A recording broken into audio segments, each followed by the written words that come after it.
Hello, Bachcho. Let's see this question. This question says that in India, about 80% of the farmers are small farmers who need credit for the cultivation. तो ये question कह रहा है कि India में 80% जो farmers हैं वो स्मॉल फार्मर्स हैं जिन्हें की कल्टीवेशन के लिए क्रेडिट की जरूरत पड़ती है.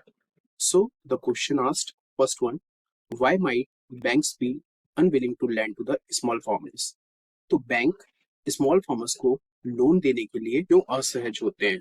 And the second question, what are the other sources from which the small farmers can borrow. और बैंक्स के अलावा स्मॉल फार्मर्स के लिए ऐसे कौन कौन से रूट्स होते हैं जहां से कि वो बोरो कर सकते हैं. And the third question, explain with an example how the terms of the credit can be unfavourable for the small farmers. और जो टर्म्स और कंडीशंस होती है क्रेडिट की वो क्यों स्मॉल फार्मर्स के लिए अनफेवरेबल होती है. And the fourth question, suggest some ways by which small farmers can get the cheap credit. और ऐसे कौन से तरीके हैं जिनसे कि स्मॉल फार्मर्स को आसानी से और कम ब्याज दर पर क्रेडिट मिल सकता है. So the first question, why might banks be unwilling to lend to the small farmers. So banks might be unwilling to the lend to the small farmers because there are high risks that if the harvest get ruined, there is a possibility that they might not be able to receive a installment on time. Also, the proper documentation is required, which small farmers fail to provide. तो banks small farmers को credit देने में इसलिए असहज होते हैं क्योंकि small farmers को लेंडिंग करने पे बहुत हाई रिस्क होती है कि अगर फसल खराब हो गई तो हाई पॉसिबिलिटी होती है कि वो फार्मर्स अपनी इंस्टॉलमेंट टाइम पर नहीं दे पाएगा. और साथ साथ जो डॉक्यूमेंटेशन की जरूरत होती है वो कई बार फार्मर्स प्रोवाइड करने में असमर्थ होते हैं. And the second question, what are the other sources from which the small farmers can borrow. So small farmers can move to the informal sources of the credit if they are not borrowing money from the bank. These informal sources of credit include money lenders, agricultural traders, etc.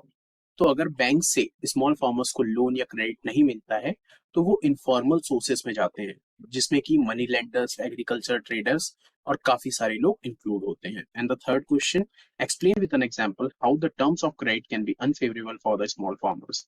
So when a small farmer borrows money from a bank, he has to repay the amount at the fixed rate of interest.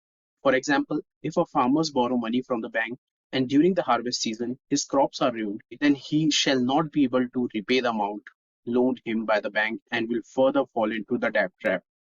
तो अगर कोई small farmer bank से money ले रहा है तो bank उसे एक निर्धारित इंटरेस्ट रेट पे वो लोन प्रोवाइड करेगा. और अगर किसान की फसल खराब हो गई तो ऐसी सिचुएशन में जो फार्मर है वो अपनी इंस्टॉलमेंट नहीं दे पाएगा जिसके कारण उस पे और ज्यादा कर्ज बढ़ते जाएगा और वो फाइनली एक डेब्ट ट्रैप में फंस जाएगा.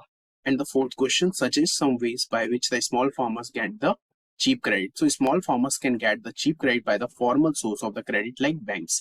तो मोस्टली स्मॉल फार्मर्स को बैंक से क्रेडिट लेना चाहिए क्योंकि वो एक फॉर्मल सोर्सेज है और उनको गवर्नमेंट मॉनिटर करती है. तो अगर ऐसी कोई सिचुएशन आ रही है जिसमें कि फार्मर्स की फसल खराब हो रही है तो गवर्नमेंट उसको देख के इंटरेस्ट माफ कर सकती है, वो लोन को माफ कर सकती है. I hope you understood well. Best of luck.